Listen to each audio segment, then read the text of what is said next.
अभी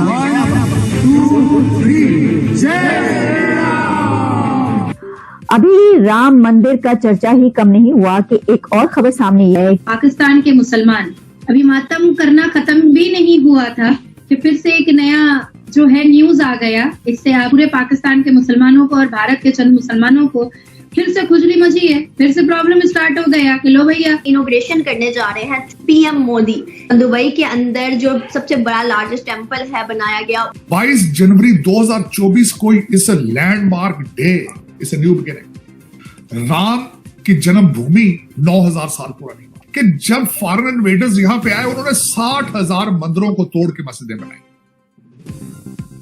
जब उनका हाथ था, वो ताकत थी। लेकिन सबसे बड़ी बात किस वजह से एक लिमिटेड तादाद में लोग इन्वेडर आते थे और सब कॉन्टिनेंट को उपरेस करते रहे। वजह क्या थी? हिंदू मजहब is a non violent. India China जैसा नहीं है। इंडियन हिस्ट्री में भी जो टॉलरेंस का जो कॉन्सेप्ट है, जो इंडिक सिविलाइजेशन में, अपनी इंडिक सिविलाइजेशन, हम सोवियत यूनियन या नॉर्थ कोरिया या चाइना जैसे मुल्क नहीं है कि लटा लो सबको, टैंक चढ़ा दो ऊपर, जो बोलता है वो करे, ठीक है, उसको बस खत्म कर दो मजहब को जैसे भी करना। तो हम लोग उस तरह के नहीं। इंडिया में एक बाबरी मस्जिद गिराई गई, उसके ऊपर भी बड़ा फड्डा था, राम की जन्मभूमि थी वगैरह वगैरह। आप लोगों, हमने मुसलमानों ने क्या क्या जुल्म किए हिंदुओं के ऊपर। चाइना में क्या हो रहा है? आपकी मस्जिदें गिराई जा रही। आपके अपने मुल्क में एक मंदिर नहीं बनाने दे रहे हिंदुओं को, एक मंदिर नहीं बनाने दे। अब मोदी जी ने कितनी बिल्डिंग मस्जिदें गिराई है आपकी, बताओ तो सही। ये बड़ी बड़ी मस्जिदें चाइना में फुलबाश हो रही है। नमस्कार दोस्तों, स्वागत है आपका आपके चैनल EFC डिजाइड में। दोस्तों, भारत में जैसे ही राम मंदिर का इनॉग्रेशन हुआ है, राम मंदिर की भव्य उद्घाटन के बाद पूरी दुनिया में राम मंदिर छा गया। तो जी हाँ, चाइना ने भी भारत के डर से जय श्री राम के नारे लगाने शुरू कर दिए। जी हाँ दोस्तों, चाइनीज सैनिकों ने भारतीय सैनिकों के साथ मिलकर जय श्री राम के नारे लगाए। चाइना में 22 तारीख को कई मस्जिदें नेस्तो नाबूद कर दी गई और पाकिस्तानी मुसलमानों की, मौलानाओं, मुल्लों की दाढ़ी नोच ली गई। चाइना के खिलाफ कोई भी मुसलमान नहीं बोलता, यहाँ तक कि भारत का कोई भी मुसलमान चाइना के खिलाफ बोलने की हिम्मत नहीं रखता। चाइना में मुसलमानों की दाढ़ियां नोच ली जाती हैं, कुरान रखने तक की आज़ादी नहीं है, मस्जिदों को तोड़ दिया जाता है। और 22 तारीख को भी ऐसा ही हुआ। तो दोस्तों देखिए जबरदस्त वीडियो, कैसे पाकिस्तानी मीडिया की वाट लग गई। अभी राम मंदिर का चर्चा ही कम नहीं हुआ कि एक और खबर सामने ये आ रही है कि 14 फेब भारत के प्राइम मिनिस्टर नरेंद्र मोदी साहब अबू धाबी के फर्स्ट हिंदू टेंपल का इफ्तिताह करेंगे। आपको पता है कि 14 फरवरी को क्या होता है? पता है ना, मोहब्बत का दिन जनाब।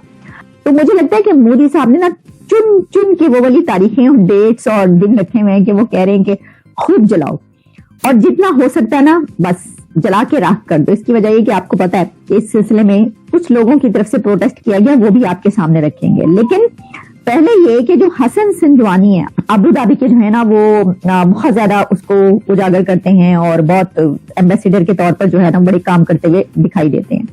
अब उन्होंने कुछ तस्वीरें ट्वीट की हैं और वो तस्वीरें हैं जो अबू धाबी मंदिर है उसकी, और उसमें उन्होंने बताया है कि ये दी आर्ट इन अबू धाबी मंदिर इज स्टनिंग, कि ये जो आर्ट है उस मंदिर के अंदर वो कितना लाजवाब है। ये तो मैंने आपको वो खबर दी जो कि होने जा रहा है कि ढूंढ के उन्होंने तारीख रखी है ये। लेकिन बात जो है वो इससे कहीं ज्यादा है कि जो अयोध्या राम टेम्पल का इफ्तिताह हुआ उसमें भारत के वजीर आजम नरेंद्र मोदी साहब ने कहा कि ये न्यू एरा है, ये नए दौर का आगाज है और इस दिन को 2024 के जनवरी के इस दिन को कोई भूल नहीं सकेगा कि जो मैंने करके दिखा दिया है ये अब रहती दुनिया तक कायम रहेगा और इसको तारीख याद रखेगी। तो पाकिस्तान में बहुत सारे लोगों को तो बहुत ज्यादा मतलब मिर्ची आपको पता है ऐसी मिर्चें लगी, फिर उसके ऊपर स्टेटमेंट भी आई। लेकिन मसला ये है कि ताड़ी सुननी किसने, पाकिस्तान की किसने सुननी? कौन सुनेगा पाकिस्तान की? मुझे बताएं, मोदी साहब के सामने पाकिस्तान की सुनेगा कौन? यूएई, अबू धाबी, जहाँ पे वो नेक्स्ट मंथ जा रहे हैं एक और टेंपल का इफ्तिताह करने के लिए। उमर बिन कासिम से लेके गजनवी तक और बाबर से लेके औरंगजेब तक बहुत सारे लोग आए और उन्होंने जो है वो एक और जमाना था, लेकिन अब एक नया जमाना आ गया 500 साल बाद। और ये जो कंस्ट्रक्शन ऑफ ग्रैंड टेंपल है ये उसकी बुनियाद एक रखी गई है। तार साहब, कहा यह जा रहा है कि ये जो अयोध्या है that is going to be Vatican of Hindus, और भले श्रीलंका हो, भले जो नेपाल हो, मॉरिशस हो, बहुत सारे ममालिक के जो लोग हैं अब वो यहाँ पे आया करेंगे। एक पाकिस्तान का भी इसमें मौकफ है, जारी बात है, लेकिन तार साहब इसको आप कैसे देखते हैं कि सारे का सारा भारत जो है वो नरेंद्र मोदी के साथ खड़ा हो गया है, पहले डेवलपमेंट इकोनॉमी की और अब मजहब को वो जो है वो लेके आए हैं, जिसको बहुत सारे लोग एक्सेप्ट कर रहे हैं। मोदी साहब ने जो वहां पे इस सेरेमनी का ओपनिंग जो चीजें थी उस पर उनकी स्पीच बड़ी सुनने वाली थी। उन्होंने कहा this is not an opening of a mandir, this is the beginning of a new era. उन्होंने कहा कि यू मार्क द 22 जनवरी 2024 को इस लैंडमार्क डे, इस न्यू बिगिनिंग। और वाकई ही इस न्यू बिगिनिंग, जिस तरीके से आपने जिस तरह खुद फरमाया है कि ये वेटिकन होगा हिंदुइज्म का। अब मैं सब कॉन्टिनेंट का एज ए सिटीजन होने के हवाले से मैं उस एंगल से पहले लेंस से बात करना चाहूंगा। देखिए, बाबरी मस्जिद बनी, उसके नाम से जाहिर है कि बाबर ने मस्जिद बनाई, 1524 में बनाई उसने। राम की जन्मभूमि 9000 साल पुरानी, चाहे मुगल थे या उससे पहले थे, थोड़े थोड़े से लोग घोड़ों पर बैठ के आते थे पहाड़ों से उतर के अफगानिस्तान की साइड से, और यहां फिर वो हजारों सालों तक हुकूमत करके जाते थे। जब वो गए तो चंद ईस्ट इंडिया कंपनी के लोग, वो भी मिलिट्री नहीं थी, एक कंपनी थी, वो आई यहां पे। 1857 में जाके क्वीन ने इसको ब्रिटिश कॉलोनी बनाया था। उससे पहले तो एक कॉर्पोरेशन रन करती रही इस मुल्क को। क्यों? क्योंकि Hindu religion is a non violent religion. India China जैसा नहीं है।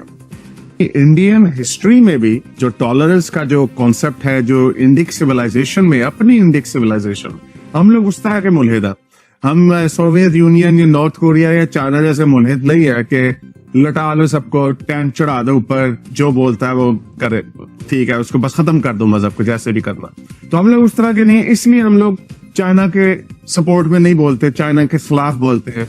जबकि सऊदी अरब, ईरान, पाकिस्तान ये चाइना के खिलाफ एक लफ्ज नहीं बोलते कि जब उन्होंने इतने सारे मुसलमानों को अंदर री एजुकेशन कैंप्स में डाला हुआ है, कुरान की आपकी अपनी ही कुरान की आयतों को बदला जा रहा है। हाथ पैर काट दो, जो सूरह माइदा की 33वीं आयत में बड़ा बताता हूँ, हाथ पैर काट दो, वो निकाल दे रही है उन्होंने अपने वर्जन कुरान में से, और वो बच्चों अपने मुसलमानों को पढ़ा रहे हैं वो। अच्छा, तो एक लिहाज से ठीक भी है, लेकिन जुल्म है, लोगों को ब्रेन वॉशिंग नहीं की जा सकती। चाइना आपको लिटा लेगा, और हम चाइना के आगे इसलिए हंसी खुशी लेट रहे हैं इंडिया की दुश्मनी में। इंडिया में एक बाबरी मस्जिद गिराई गई, उसके ऊपर भी बड़ा फड्डा था, राम की जन्मभूमि थी वगैरह वगैरह। आप लोगों, हमने मुसलमानों ने क्या क्या जुल्म किए हिंदुओं के ऊपर। चाइना में क्या हो रहा है? आपकी मस्जिदें गिराई जा रही, आपके अपने मुल्क में एक मंदिर नहीं बनाने दे रहे हिंदुओं को, एक मंदिर नहीं बनाने दे। अब मोदी जी ने कितनी बिल्डिंग मस्जिदें गिराई है आपकी, बताओ तो सही। ये बड़ी बड़ी मस्जिदें चाइना में फुलबाश हो रही है, गिराई जा रही है, तोड़ी जा रही है, दर्जनों के हिसाब से, जो सैटेलाइट से भी देखी हैं। बाकी अभी जो नजर से गुजर गई नहीं गुजरी, उनका कोई पता नहीं। चाइना कोई छोटा मुल्क है, ये आपको खबरें नहीं बताएंगे। सेकुलर होना चाहिए, आप जो मर्जी करो, उसके बदले में मुसलमानों को जब पावर मिलती है तो वो देख लो आपने पाकिस्तान में क्या किया, सारे मंदिर गिरा दिए। हिंदुओं के साथ आपने क्या किया यहाँ पे? हमारी जो अभी कितने कल परसों की पिछले हफ्ते की खबर थी, 100 हिंदुओं को उठा के ले गए, सारों को मुसलमान कर लिया। मुसलमानों को जब ताकत मिलती है तो वो ये हरकत करते हैं। तो आपको ये वीडियो कैसा लगा कमेंट बॉक्स में जरूर लिखिए। इस वीडियो को लाइक कीजिए, शेयर कीजिए, सब्सक्राइब करना ना भूलिए आपके चैनल EFC को। तो मिलते हैं अगली वीडियो में। जय हिंद।